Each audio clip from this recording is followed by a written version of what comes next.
Article 21 को थोड़ा ध्यान से समझिए।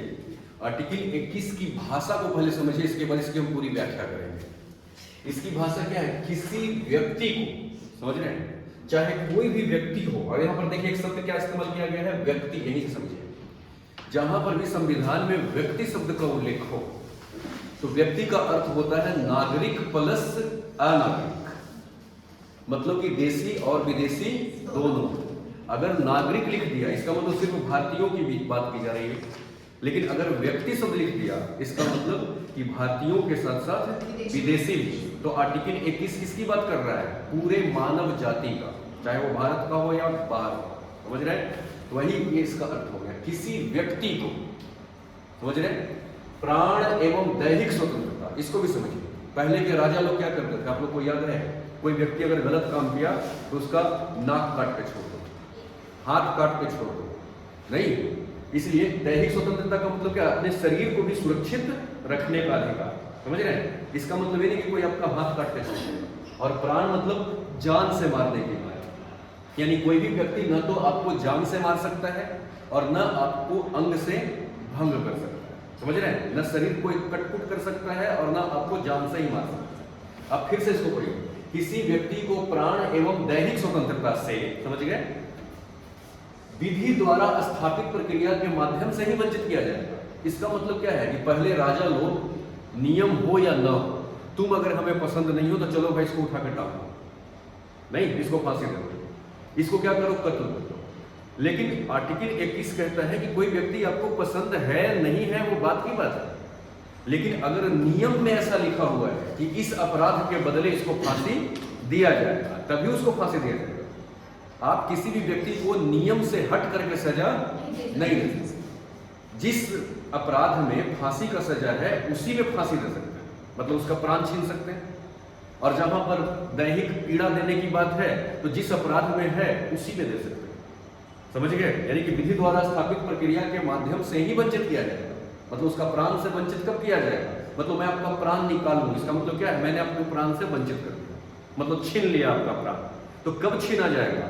जब ऐसे प्रावधान जो है वो विधि में किया गया। समझ रहे हैं? समझ में आ रहा है? अच्छा, ये भाषा तो समझ गए, व्यक्ति का अर्थ समझ गए, नागरिक प्लस गैर नागरिक। अब समझने वाली बात यहाँ पर सबसे पहले आपका सबसे ज्यादा चर्चित विषय रहा विधि के स्थापित क्या? हाँ, विधि द्वारा स्थापित प्रक्रिया के अर्थ को आपको समझना है। इसका मतलब क्या है? अब देखिए, दुनिया के अंदर में दो देशों के ऊपर अगर मैं चर्चा करूं तो एक देश क्या है अपना? ब्रिटेन। ब्रिटेन के अंदर में चलता है विधि का स्थापित प्रक्रिया। और अमेरिका में जब जाएंगे तो अमेरिका के अंदर में है विधि का क्या? यथोचित प्रक्रिया। समझ रहे हैं? यथोचित प्रक्रिया या उचित प्रक्रिया। समझ रहे हैं? तो अब जरा सा देखिएगा यहां पर इस बात का क्या अर्थ है। ब्रिटेन के अंदर में जो स्थापित प्रक्रिया है विधि का, कैसा प्रक्रिया? स्थापित प्रक्रिया। इसका अर्थ यह है कि अगर संसद ने वहां पर कोई भी कानून बना दिया, कहां पर? ब्रिटेन के अंदर।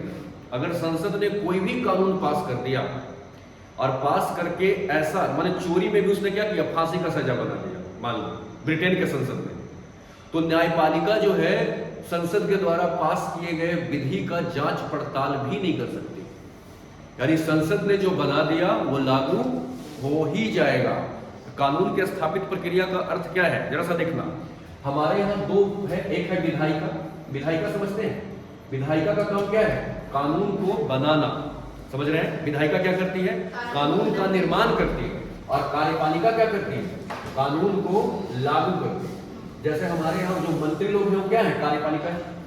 तो देश की जो सरकार है, जो मंत्री लोग हैं, समझ रहे हैं, वो ब्रिटेन के अंदर में अगर किसी के प्राण को छीनने की बात करे, शारीरिक दंड देने की बात करे, तब तो न्यायपालिका रोक देगा। क्यों?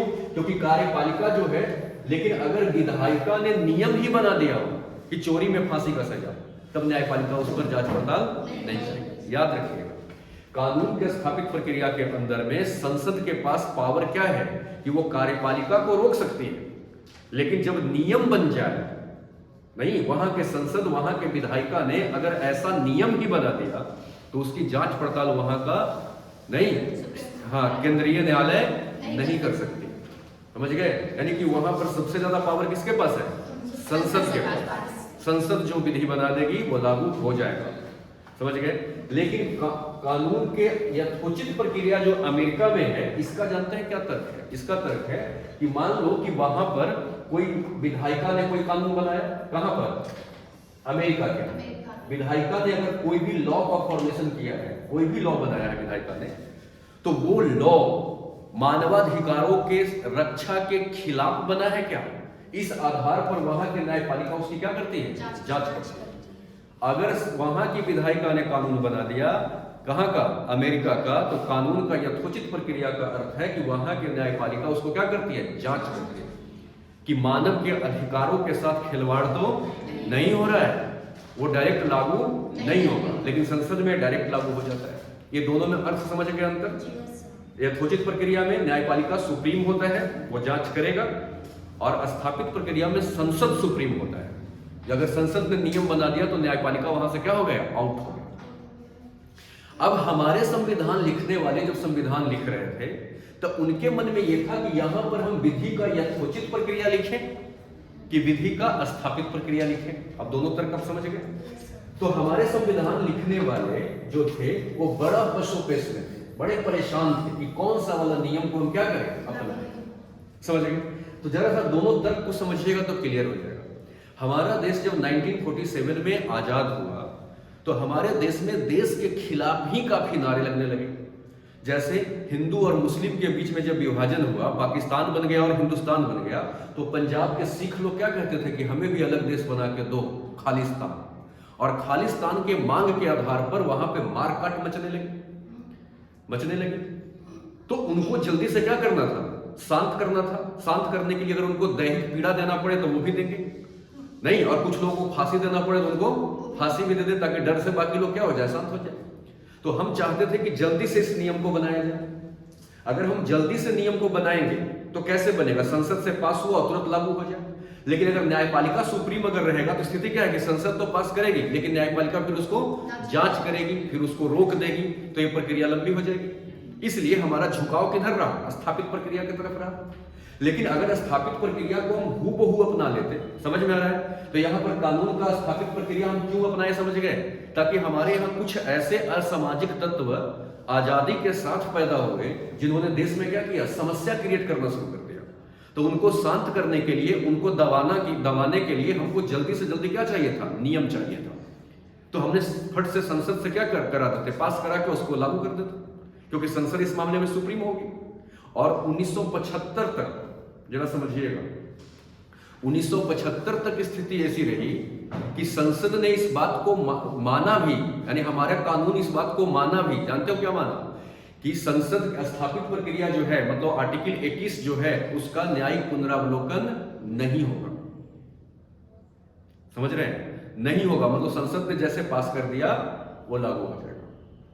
समझ पा रहे हैं बात? लेकिन स्थिति तो तब बदली, जरा सा देखिएगा कब बदली। देखो, आप लोगों ने देखा होगा कि हमारे यहाँ 1962 में चाइना के साथ हम युद्ध लड़े, चीन के साथ युद्ध हुआ।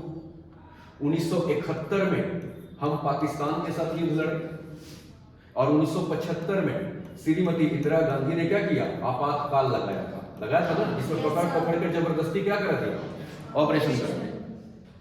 तो ये तीनों जो स्थितियां पैदा हुई थी, इन तीनों स्थितियों में पता है क्या समस्या पैदा हुआ? समस्या ये पैदा हुआ कि ये तीनों आपातकाल में 21 को सस्पेंड कर दिया गया था। सस्पेंड कर दिया गया था, इसका मतलब कि आपके पास दैहिक स्वतंत्रता और प्राण की स्वतंत्रता नहीं है, इसीलिए उठा करके पकड़ के ऑपरेशन करा दिया। अगर 21 जिंदा रहता तो 21 क्या कहता है कि आप किसी के शरीर के छेड़छाड़ नहीं कर सकते, तो पकड़ के जबरदस्ती वो ऑपरेशन करवा पाती क्या? नहीं करवा पाती। लेकिन 1975 तक हमारे यहाँ 21 सस्पेंड था 3 बार, 1962 में, 1971 में और 1975 में। इसीलिए सिलियों पर लेटा करके मारा गया नेताओं को। जो भी वर्तमान प्रधानमंत्री के खिलाफ बात करता था उसको उठा करके 1975 में, क्योंकि इमरजेंसी लगी थी।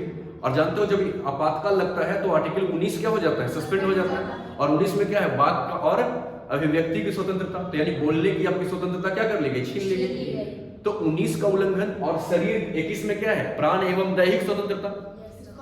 उसको भी छीन लिया है किसके अंदर में। तो स्थिति क्या है कि वो बोलने, अगर आप बोलोगे तो पकड़ करके ऑपरेशन करा देगा, चीर फाड़ करा देगा, बोलोगे तो सीढ़ियों पर लेटा करके पिटाई की जाएगी।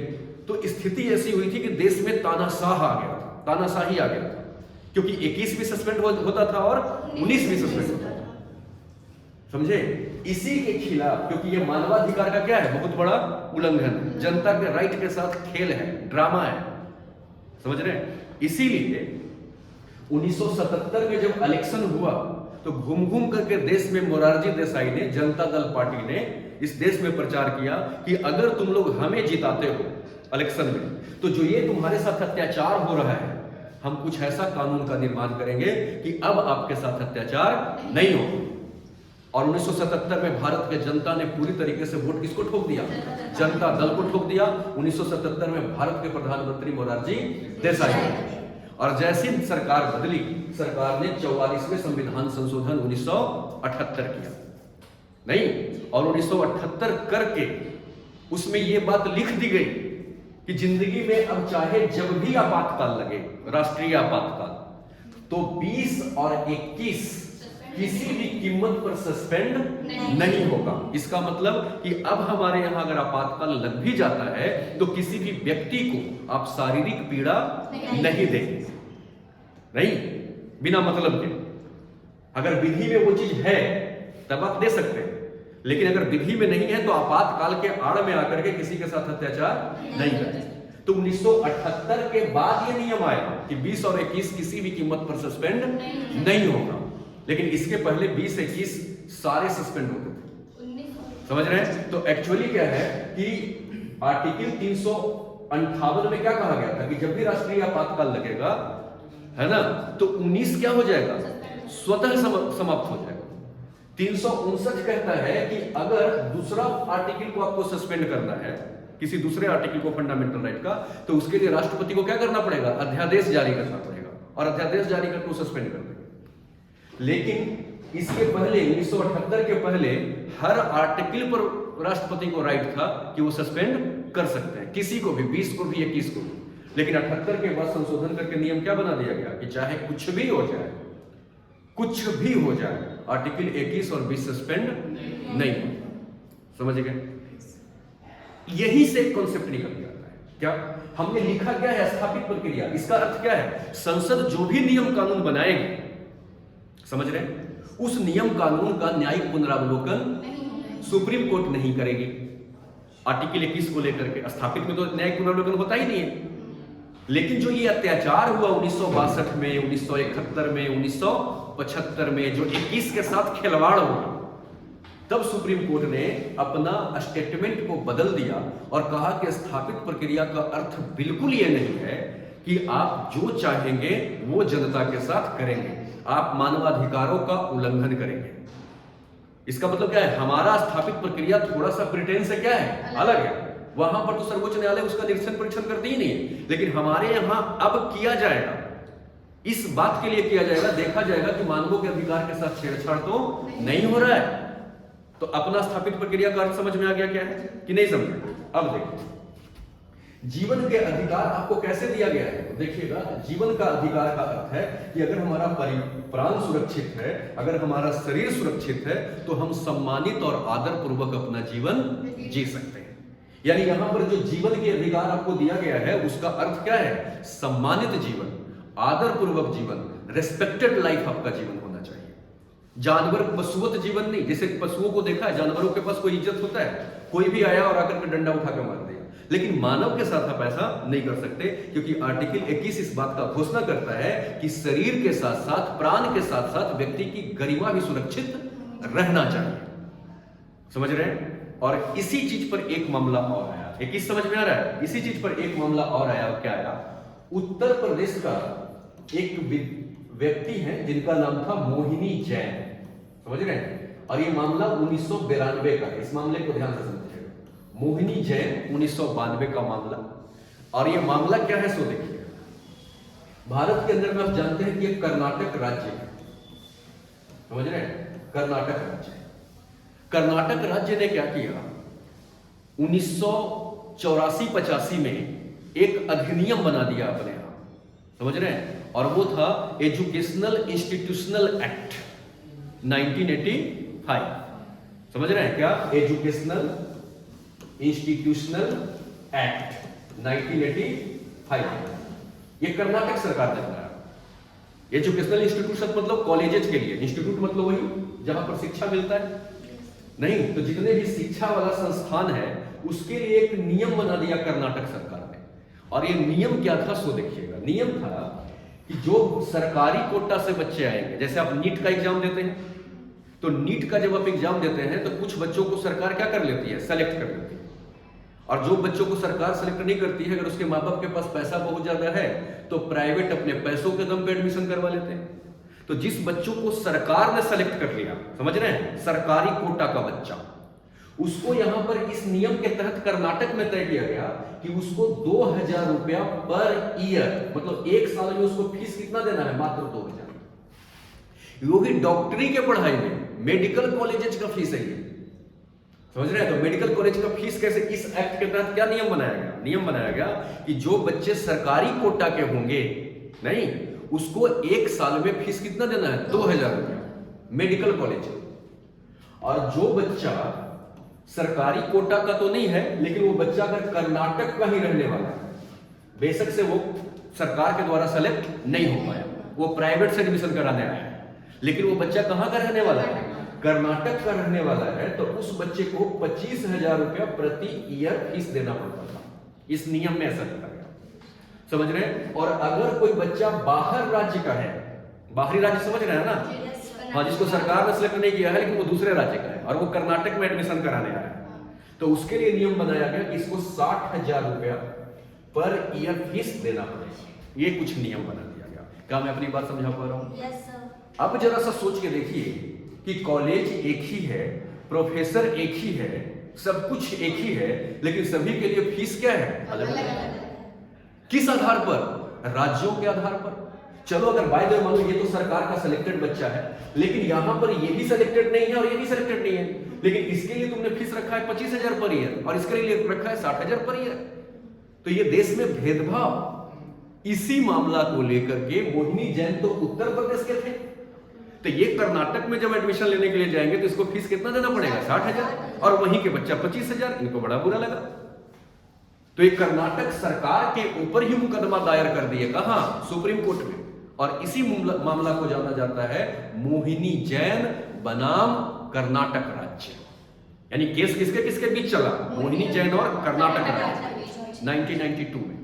तो मोहिनी जैन बनाम कर्नाटक राज्य का मामला जब सर्वोच्च न्यायालय के अंदर गया और सर्वोच्च न्यायालय ने जो डिसीजन दिया वो भारत सरकार के दिमाग का खिड़की खोल दिया। सर्वोच्च न्यायालय ने यह डिसीजन दिया कि यह अब सिर्फ कर्नाटक कॉलेज का मामला नहीं है। क्या जज था, उन्होंने कहा, ऑनरेबल सुप्रीम कोर्ट ने कहा कि आर्टिकल 21 के अंदर में जीवन का अधिकार दिया गया है और इस धरती पर जानवर भी जीवित रहते हैं और मानव भी जीवित रहते हैं, लेकिन जानवरों को जिंदा रखने के लिए कोई संविधान नहीं लिखा गया, फिर भी वो जिंदा है। तो मानव को जिंदा रखने के लिए संविधान लिखने की क्या जरूरत? जैसे जानवर जिंदा है, मानव भी जिंदा है। अगर सिर्फ जिंदा रहने की बात करते हो तो इसका अर्थ है, उन्होंने इसका परिभाषा दिया, इसको इंटरप्रिटेशन दिया, व्याख्या किया। उन्होंने कहा कि इसका अर्थ सिर्फ जिंदा रहना नहीं है। किसका? आर्टिकल 21 का। सिर्फ शरीर और प्राण ही सुरक्षित रखना नहीं है, बल्कि व्यक्ति को सम्मान के साथ जीने का अधिकार है। कैसे? आदर के साथ जीने का अधिकार है व्यक्ति को। व्यक्ति के सम्मान के साथ छेड़छाड़ करना भी 21 के खिलाफ है। क्या मैं अपनी बात समझा पा रहा हूं? आदर पूर्वक जीवन जीने का अधिकार है 21 के तहत। और शिक्षा एक ऐसा माध्यम है जो व्यक्ति को सम्मानित और गौरवान्वित बनाता है। जैसे देखो, हमारा शक्ल सूरत कोई खास तो नहीं है, लेकिन अगर हमें आप लोग रिस्पेक्ट करते हैं तो उसका मूल वजह क्या है? एजुकेशन। जो हमने पढ़ाई की है, जो किताबों में सर मारी है, इसी के वजह से तो आप रिस्पेक्ट कर रहे हैं। और क्या है? शिक्षा सबसे बड़ा जरिया होता है समाज में क्या करने का? रेस्पेक्ट अर्न करने का। और यह डिसीजन देते हुए सुप्रीम कोर्ट ने कहा कि शिक्षा का अधिकार प्रत्येक व्यक्ति को होना चाहिए और भारत सरकार को तुरंत इस पर कानून का निर्माण करना चाहिए। मामला मोहिनी जैन का था, समझ रहे हैं, लेकिन उसने भारत सरकार को निर्णय दे दिया कि आप शिक्षा का अधिकार जल्दी से जल्दी भारत के जनता को दीजिए। समझ रहे हैं, क्योंकि शिक्षा वो जरिया है जो व्यक्ति के जीवन को क्या करता है, सम्मानित बनाता है। एक शिक्षक को सम्मान शिक्षा की वजह से मिलता है। जज जब सुप्रीम कोर्ट के अंदर में आते हैं फैसला करने के लिए, तो सारे वकील और जो मामला सुनने के लिए आते हैं वो सब खड़े हो जाते हैं जज को देख के। क्यों? क्योंकि वो एक बहुत ही शिक्षित व्यक्ति वहां पर खड़ा है। तो शिक्षा जो है वो क्या करता है, अपना रंग जो है वो अलग तरीके से समाज में दिखाता है, नहीं, और जब वो एक अलग पहचान दिखाता है तो ऑब्वियसली उसके समाज में छवि अलग बनती है। इसलिए सम्मानित तो शिक्षा बनाता है। सुप्रीम कोर्ट का निर्णय आया कि हर व्यक्ति को क्या करिए, शिक्षा दीजिए। और सुप्रीम कोर्ट के इसी निर्णय के बाद जानते हैं क्या हुआ, हमारे संविधान में एक बहुत बड़ी संशोधन हुई और संशोधन करके शिक्षा का अधिकार क्या किया गया, दिया। अब जरा सा देखिए, अच्छा उन्होंने क्या कहा सुप्रीम कोर्ट ने कि शिक्षा का अधिकार कहां देना चाहिए, तो 21 के साथ देना चाहिए, क्योंकि ये जीवन का अधिकार है और शिक्षा जीवन को ही क्या करता है, सम्मानित बनाता है। समझ रहे, नहीं समझे? इसी निर्णय को लेकर के हमारे सरकार ने काम करना शुरू किया। क्यों? क्योंकि ये कहां पर है कि इस मौलिक अधिकार में, और मौलिक अधिकार कहां तक है, 35 तक। लेकिन शिक्षा के अधिकार जो हमारे संविधान में लिखा हुआ था वो आर्टिकल 45 में लिखा हुआ था। इसके पहले शिक्षा का अधिकार पहले भी था, लेकिन कहां था, 45 में। और 35 से 51 के बीच में जो भी चीजें लिखी हुई है वो सिर्फ लिखी हुई है, मतलब सरकार को देना चाहिए, दे या न दे वो सरकार की मर्जी, मतलब उस बात को लेकर के आप कोर्ट में केस नहीं कर सकते। तो ये आपको दिया गया था कि सरकार को ये देना चाहिए, देना चाहिए। तो 35 के बाद जो लिखी हुई है और 51 तक वो क्या है, देना चाहिए की बात है। तो जैसे सुप्रीम कोर्ट के निर्णय आई, भारत सरकार ने तुरंत 86वें संविधान संशोधन किया। कौन सा संशोधन? 86वें संविधान संशोधन 2002, 10 साल बाद संशोधन। 86वें संविधान संशोधन 2002, जिस समय माननीय अटल बिहारी वाजपेयी की सरकार थी, वाजपेयी जी ने इस पर निर्णय लिया कि नहीं ये होना चाहिए, नहीं, और उन्होंने भारतीय संविधान में 86वां संविधान संशोधन कर दिया। और करके किस आर्टिकल में संशोधन किया? 45 में। 45 में पहले क्या लिखा हुआ था, देखो, 6 वर्ष से लेकर 14 वर्ष तक के बच्चों को, समझ रहे हैं, निःशुल्क, निःशुल्क समझते हैं, निःशुल्क का अर्थ होता है फ्री, और अनिवार्य, अनिवार्य समझते हैं, हाँ, कंपल्सरी शिक्षा का अधिकार, ऐसा लिखा। आर्टिकल 45 का भाषा था 6 वर्ष से लेकर 14 वर्ष तक के बच्चों को निःशुल्क और अनिवार्य शिक्षा सरकार को देना चाहिए। भारत सरकार ने यही 86वें संविधान संशोधन के माध्यम से क्या किया, तो 6 वर्ष से लेकर 14 वर्ष तक के जो ये वाला स्टेटमेंट है उसको 45 से क्या किया, निकाल लिया। यहां जगह खाली हो गया, निकाल लिया, और निकाल करके एक नया आर्टिकल बना दिया 21 का ए, और 21 के ए में इस बात को क्या किया, लिख दिया। तो अभी हमारा शिक्षा का अधिकार क्या हो गया, मौलिक अधिकार। समझ रहे हैं? उसको वहां से उठा के यहां लाया गया 86वें संविधान संशोधन के माध्यम से। तो ये आर्टिकल खाली हो गई, तो इसके जगह पर दूसरा चीज लिख दिया गया। क्या लिख दिया गया? अब 0 से 6 वर्ष तक के बच्चों के लिए फ्री एंड कंपल्सरी, यानी बच्चा जब पैदा होता है तो बच्चों पैदा होने के साथ ही जो उसकी लालन पालन और संस्कार की जो जिम्मेदारी है उसको भी सरकार को लेना चाहिए। तो अभी वो चाहिए में, तो वर्तमान में 45 में क्या है कि 0 से 6 वर्ष तक के बच्चों के लिए भी सरकार को प्रावधान करना चाहिए। लेकिन पहले तो 6 से 14 था, वो कहां गया, 21 के ए में आ गया। क्या मैं अपनी बात समझा रहा हूं? तो 86वें संविधान संशोधन के माध्यम से किस आर्टिकल में संशोधन हुई? 2 जगह चेंज आया, एक तो 45 में चेंज आया और दूसरा 21 का ए, एक नया आर्टिकल बन गया। नहीं समझ में आया? तीसरी बात, ये चीजें लिख तो दी गई लेकिन जनता को अभी तक दिया नहीं गया। 21 में आने के बाद भी जनता को नहीं मिला। तब भारत सरकार वर्ष 2009 में, जब ऐसा समझिएगा, 4 अगस्त 2009 को जो ये उठा करके यहां से यहां लाके रखा गया था संशोधन करके, इसको अब संसद में पेश किया गया और लोकसभा राज्यसभा से क्या हो गया, पास हो गया। 4 अगस्त 2009 को ये विधेयक क्या हो गई, पास हो गया। समझ रहे हैं? और विधेयक पास होने के बाद 20 नहीं, हाँ मतलब अगस्त सितंबर में या शायद ऐसे ही कुछ, उस समय भारत के राष्ट्रपति कौन थी, प्रतिभा सिंह पाटिल। प्रतिभा सिंह पाटिल ने इस पर सिग्नेचर किया, हस्ताक्षर किया, और हस्ताक्षर करने के बाद यह क्या हो गया, अधिनियम हो गया।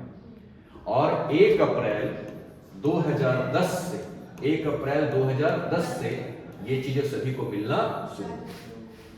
पूरे भारत के बच्चों को 1 अप्रैल 2010 से निःशुल्क और अनिवार्य शिक्षा मिलना प्रारंभ हो गया।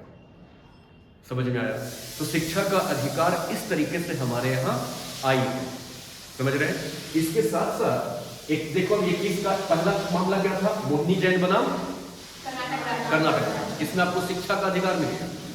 अब देखो 21 में एक बात और आ गया, वो क्या है, पॉइंट नंबर 1 समझ गए। पॉइंट नंबर 2 को जरा समझिएगा, एकांतता का अधिकार। एकांतता का अधिकार, एकांतता का अधिकार यानी राइट टू क्या, प्राइवेसी। प्राइवेसी समझते हैं? आपको राइट टू प्राइवेसी इसी में दिया गया, मूल संविधान में लिखा हुआ नहीं था। सर्वोच्च न्यायालय में जैसे जैसे मामला गया और सर्वोच्च न्यायालय ने उसका व्याख्या कर करके पब्लिक को सारा राइट देना शुरू कर दिया। और आज का डेट ऐसा हो गया कि जितना भी मानवाधिकार में के सूची में जितना भी मानव के लिए अधिकार लिखे हुए थे, उसको व्याख्या कर करके सुप्रीम कोर्ट ने कहां डलवा दिया, आर्टिकल 21 में, जिसमें एक मामला और कौन सा है, एकांतता का अधिकार, राइट टू प्राइवेसी। अब ये कैसे है सो देखिए, सुप्रीम कोर्ट ने कहा कि एकांतता का जो अधिकार है, राइट टू प्राइवेसी जो है, वो व्यक्ति के जीवन को गौरवान्वित और आदरपूर्वक बनाता है। हाउ? जैसे जरा सा मान लो, सोचो कि आप मुझे एकांतता का अधिकार ना दें, हमारे पर्सनल लाइफ में भी आप घुसे, तो हो तो सकता है कि हमारी वाइफ के साथ लड़ाई भी हो, तो आप क्या कहोगे, है क्या मास्टर, ये अपने वाइफ से लड़ते रहते हैं। तो आप हमारा इज्जत को मार्केट में खराब क्यों किए, क्योंकि आप हमारे पर्सनल लाइफ में घुसे। तो जब कोई व्यक्ति पर्सनल लाइफ में घुसता है किसी दूसरे व्यक्ति के जीवन में, तो उस व्यक्ति का गरिमापूर्ण जीवन क्या हो जाता है कि धजिया उड़ जाती है, उसकी सम्मानित जीवन क्या हो जाता है, खतरे में आ जाता है। और कोई व्यक्ति अगर जानकार होगा तो केस कर देगा, आपके ऊपर चले जाओगे अंदर, क्योंकि राइट टू प्राइवेसी छेड़छाड़ करने का आपका कोई राइट नहीं है, कोई राइट नहीं है। समझ पा रहे हैं? इसी के अंदर में सुप्रीम कोर्ट ने कहा कि अरे वो तो छोड़ो, फोन टेपिंग, फोन टेपिंग समझते हैं, जो आजकल फोन को क्या किया जाता है, टेप किया जाता है, वो भी नहीं कर सकते आप। समझ रहे हैं? किसी का कॉल डिटेल्स नहीं निकलवा सकते आप। अगर सामने वाला को पता चल गया कि आपने इसका कॉल डिटेल्स निकलवाया है, इसका मतलब किसका उल्लंघन है, ये एकांतता का उल्लंघन है, ये उस व्यक्ति की प्राइवेसी की उल्लंघन है। ये आप कौन होते हैं भाई इसका प्राइवेसी निकालने वाले? समझ पा रहे हैं? उसके बाद सिर्फ इतना ही नहीं, एकांतता के अधिकार में एक भी और भी आता है, क्या है, सुप्रीम कोर्ट ने इसमें गाइडलाइन जारी किया है कि फोन टेप नहीं करा सकते, किसी के पर्सनल लाइफ में आप घुस नहीं सकते। इसके साथ साथ और क्या कहा है गाइडलाइन, कि रात्रि में समझते हैं, नाइट में, रात्रि में पुलिस आपके घर नहीं जा सकती। अगर पुलिस जैसे ही आपके घर रात में गेट ठकठकाए तो आप उसको कहिए कि आर्टिकल 21 का ज्ञान नहीं है तुम्हें, राइट टू प्राइवेसी का नॉलेज नहीं है तुम्हें, वो लौट जाएगी, आपके घर के अंदर नहीं आएगी। वो समझ गई कि इसको कानून की जानकारी है। क्यों? क्योंकि हर व्यक्ति के लिए रात्रि बना है सोने के लिए। और अगर कोई व्यक्ति मैरिड भी तो हो सकता है कि वो अपने वाइफ के साथ हो सकता है कि वो कुछ ऐसी स्थिति में हो जिस स्थिति में वो गेट नहीं खोल सकता, और आप उस समय जो डिस्टर्ब करने के लिए गए हैं वो व्यक्ति के प्राइवेसी लाइफ का क्या है, उल्लंघन है। तो आर्टिकल 21 में सुप्रीम कोर्ट ने ये भी गाइडलाइन जारी कर दिया। क्या आप समझ पा रहे हैं? उसके बाद तीसरी मामला यह आया, आजीविका का अधिकार। आजीविका का अधिकार समझते हैं क्या? आजीविका का अधिकार, आजीविका का अधिकार का अर्थ है सीधा काम काज, यानी हर व्यक्ति को काम प्राप्त करने का क्या है, अधिकार है।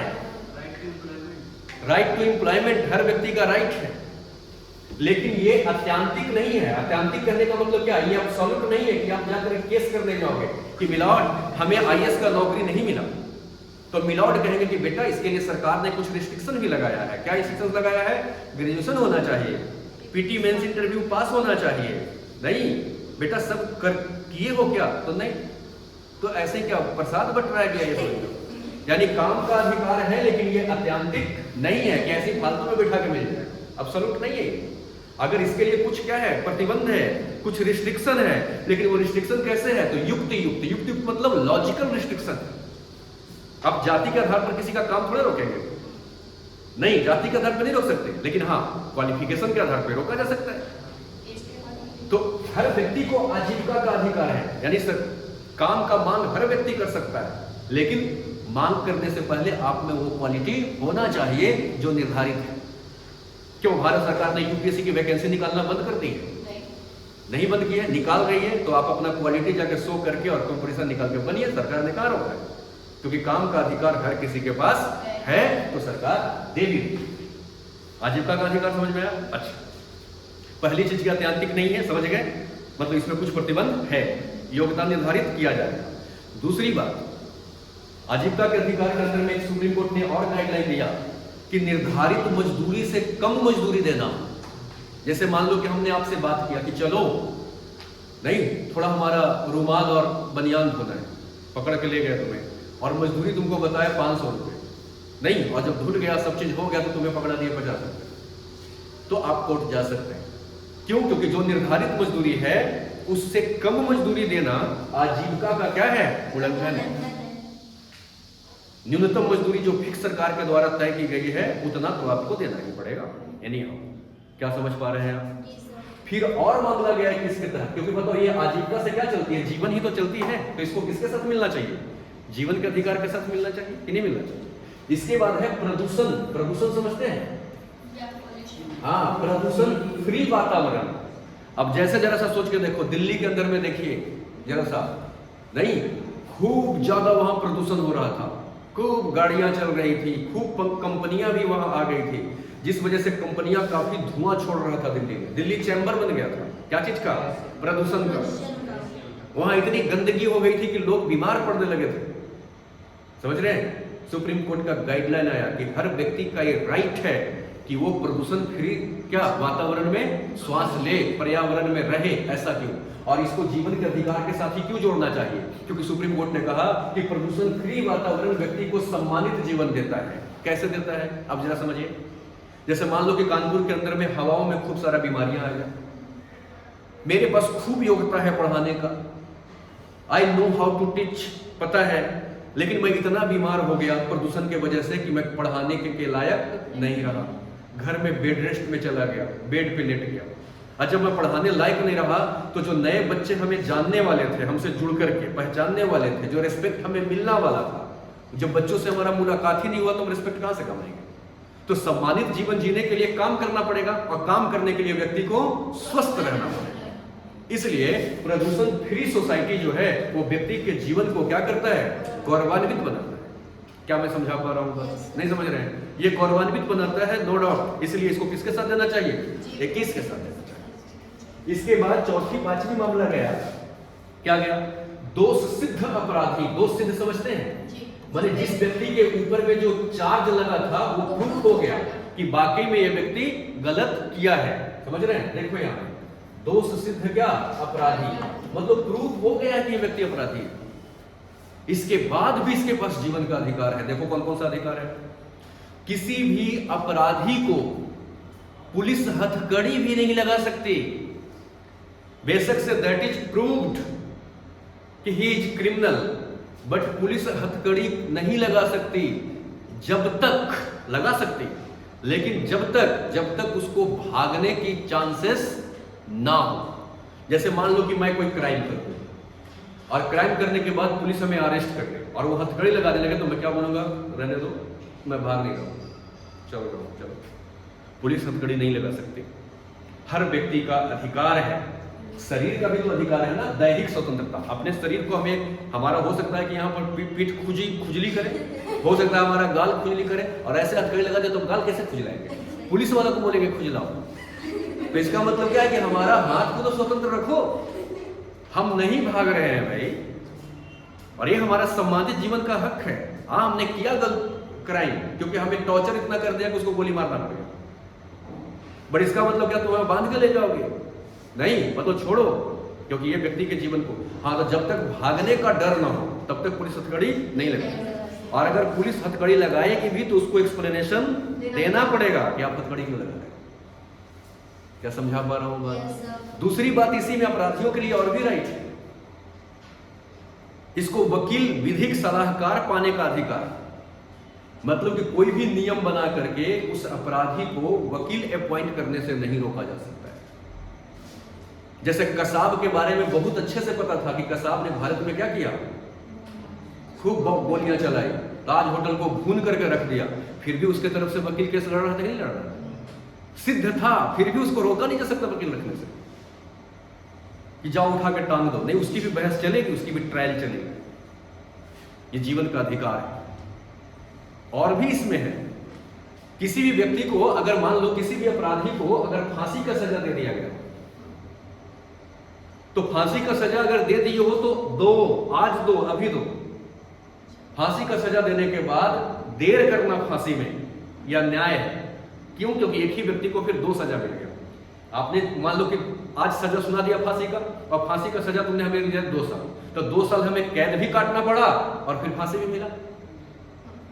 तो देर करना, समझ रहे हैं? अगर मौत की सजा भी अगर निर्धारित हो चुकी है उस व्यक्ति के लिए, तो मौत का सजा उसको दो, लेट मत करो। अगर सजा देने में, मौत की सजा देने में अगर लेट हो रही है, तो फिर सुप्रीम कोर्ट का, ऑनरेबल सुप्रीम कोर्ट का एक गाइडलाइन है कि फिर उसको उम्र कैद में बदल दिया जाए, फिर उसको फांसी नहीं मिलेगी। समझ रहे? अगर लेट होगी तो उसको मौत की सजा नहीं मिलेगी, बल्कि उसको क्या किया जाए, उसको उम्र कैद में कन्वर्ट कर दिया जाए। समझ रहे? एक अपराधी के लिए भी आर्टिकल 21 में क्या किया गया है, गाइडलाइन दिया गया है। अब ऐसे कैसे छीन लो? इसके अतिरिक्त और भी आए, कुछ और अधिकार को भी देखें, जैसे भोजन करने का अधिकार। नहीं, भोजन करने का अधिकार किसमें है? 21 के अंदर में है। क्यों है भोजन करने का अधिकार 21 में? अब जरा सोचो, क्योंकि 21 का प्रसंग ही है, नहीं, प्राण और दैहिक स्वतंत्रता। और एक सुप्रीम कोर्ट ने क्या कह दिया कि सिर्फ यही नहीं, सम्मानित जीवन। अब व्यक्ति को भोजन ही नहीं दोगे तो व्यक्ति का काहे का शारीरिक स्वतंत्रता रहा, काहे का दैहिक स्वतंत्रता रहा, कमजोर पड़ गया। और जब वो व्यक्ति कमजोर पड़ जाएगा तो व्यक्ति वर्क प्लेस पे नहीं जाएगा, काम करने नहीं जाएगा, घर में बैठा रहेगा, समाज, परिवार पर वो बोझ बन जाएगा। तो परिवार उसको तिरस्कार के नजर से देखेगी, गुस्से के नजर से देखेगी, कि उस व्यक्ति का सम्मान समाज में बढ़ेगा। जब कोई व्यक्ति घर में बैठा रह जाता है, कोई काम नहीं करता, तो धीरे धीरे उसकी प्रतिष्ठा जाते रहती है। नहीं, जैसे मैं पढ़ाने ना हूं, डेली जाकर के बोले थोड़ा चाय बनाना, थोड़ा चाय बनाना, तो क्या कहेगी, काम के न काज के, दुश्मन अनाज के, यहां बैठ करके चाय घोटते रहते। और जब ये काम कर रहे हैं तो अच्छा इतना थक गया है, चाय बना दे क्या? और घर में बैठे रहो तो डेली चाय पीते रहो, तो सम्मान चला गया। नहीं, तो जब व्यक्ति को तुम भोजन का अधिकार नहीं दोगे तो व्यक्ति घर में बैठेगा बीमार होके, उसके घर ही से प्रतिष्ठा उसकी चली जाएगी। इसलिए व्यक्ति की सम्मान रही कहां? इसलिए भोजन का अधिकार व्यक्ति का कैसा अधिकार है? जीवन के अधिकार के अंदर है। अच्छा, और बिजली पाने का अधिकार, आपको कोई भी व्यक्ति बिजली से वंचित नहीं कर सकता। हाँ, उसका बिल भरते रहिए। बिजली पाने का क्या अधिकार, यानी कोई भी व्यक्ति इस आधार पर आपको वंचित नहीं कर सकता बिजली देने से। समझ रहे हैं कि आप इस कौम के हैं, ये हैं, वो हैं, इस वजह से भेदभाव नहीं। बिजली का अधिकार जीवन के अधिकार है। कैसे?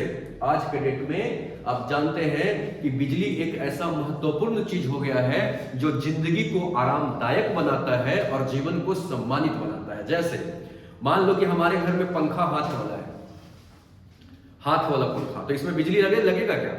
नहीं। और मान लो कि जागृति के घर में एसी हो, तो एसी क्या चीज से चलेगा? बिजली से। लोग किसको अमीर समझेगा? उसको।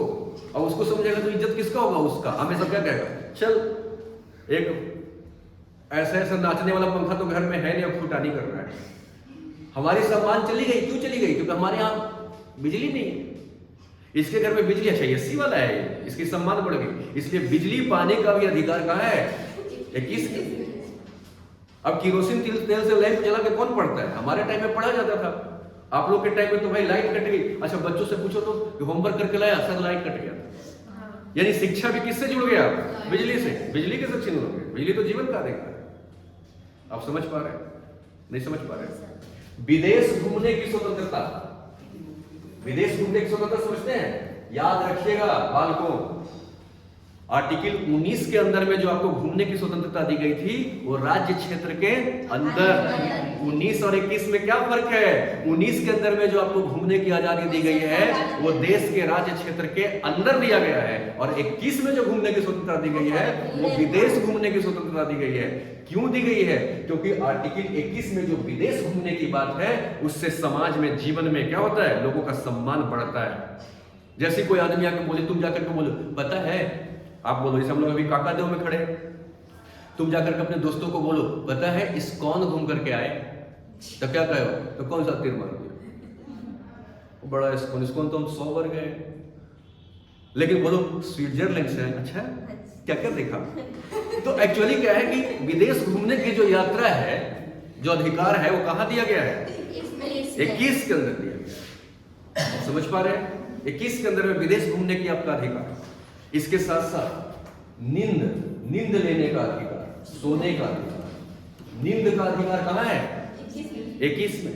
नींद का अधिकार भी 21 के अंदर में है। क्यों? और उसको सम्मान से कैसे जोड़ा गया जानते हो? अगर कोई भी व्यक्ति अगर आपको सोने में बाधा करे, आप एक एप्लीकेशन नहीं, एक फोन भी सिंपल सा कर देंगे तो पुलिस को आना पड़ेगा। मैंने आपको बताया था कि मुखर्जी नगर के अंदर में एक लड़की थी, नहीं, वो किसी को बर्थडे तक नहीं मनाने देती थी उस बिल्डिंग में। जैसी कोई बर्थडे मना करके और म्यूजिक बजाता था तो पुलिस को फोन कर देती थी। और वो कहती थी कि हमें, और जानते हो पुलिस के सामने क्या कहती थी? कहते थे कि सर, मैं यहाँ IAS की पढ़ाई करने के लिए आई हूँ और ये लोग 12-1 बजे रात तक क्या करते हैं? म्यूजिक बजाते हैं, हमारी पढ़ाई खराब होती है। और अगर मैं रात में नहीं भी पढ़ती हूँ तो हमारी नींद खराब तो होती है, और जब हमारी नींद खराब होती है तो सुबह हम कोचिंग टाइम से नहीं जा पाते। इसके वजह से हमारा जीवन खराब हो रहा है। इसलिए हमारे पास क्या है? नींद का अधिकार है, क्योंकि हम जब प्रॉपरली सोते हैं तो सुबह हमारा प्रॉपरली काम होता है। और अगर हमारा नींद डिस्टर्ब करेगा तो हमारा सुबह का सारा काम का क्या हो जाएगा? ठप हो जाएगा। इसलिए पुलिस हर बार उस बिल्डिंग में हर आदमी का बर्थडे रोक दिया बीच में आकर कि आप नहीं, हल्ला बनाइए, लेकिन आवाज आपके कमरे से बाहर ना जाए, किसी को आप डिस्टर्ब नहीं कर सकते। उस बिल्डिंग में लोग ना रूम लेने से भी डरते थे, ये तो इतनी हरामखोर है कि क्या होगा। यानी हर व्यक्ति का नींद का अधिकार है मित्रों। उससे इतनी डर हो गई थी, ओरिजिनली बात बता रहा हूं, उस आदमी से, उस महिला से इतनी डर हो गई थी कि 9 बजे के बाद व्यक्ति कहता था, भाई चला, क्यों हमारा बंद हो जाएगा गेट? नहीं, और फिर गेट ठोकेंगे तो पता नहीं पुलिस बुला के ड्रामा करेगा कि हम तो सो रहे थे, हमें उठवा दिया गेट ठोक करके।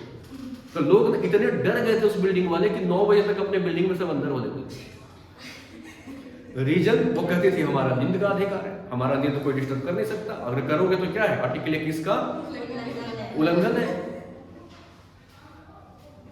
समझ रहे हैं? तो आर्टिकल 21 क्या है? एक डायनेमिक आर्टिकल है। डायनेमिक आर्टिकल समझते हैं? गत्यात्मक अनुच्छेद है जिसमें डेली चेंज होता रहा, सुप्रीम कोर्ट के पास जाता रहा और सुप्रीम कोर्ट फैसला दे करके इसी में उसको क्या करते रहे? ऐड करते रहे।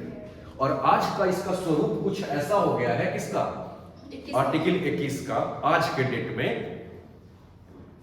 कि जितने भी मानवाधिकार के सूची में अधिकार मानव को मिलना चाहिए वो लगभग आर्टिकल 21 के अंदर में सुप्रीम कोर्ट ने डिफाइंड कर दिया। आप समझ पा रहे हैं? अब बताओ, सोने का अधिकार सम्मान के साथ जुड़ता है कि नहीं जुड़ता है?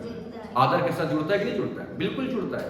इसलिए सुप्रीम कोर्ट ने कहा कि कंप्लीट सफिशिएंट नींद लेने का व्यक्ति का अधिकार है, और आप उसमें कोई छेड़छाड़ नहीं कर सकते।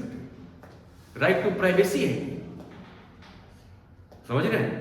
पुलिस रात में जाकर डिस्टर्ब नहीं कर सकती। क्रिमिनल है तो क्या, दिन में करो अरेस्ट। और क्रिमिनल अगर कोई है तो क्रिमिनल वो है ना कि उसके घर के महिलाएं भी हैं। तो तुम रात्रि में जो जा रहे हो, उस घर की महिलाएं किस स्थिति में सोई हुई हैं, लेटी हुई हैं, तुम कौन हो भाई?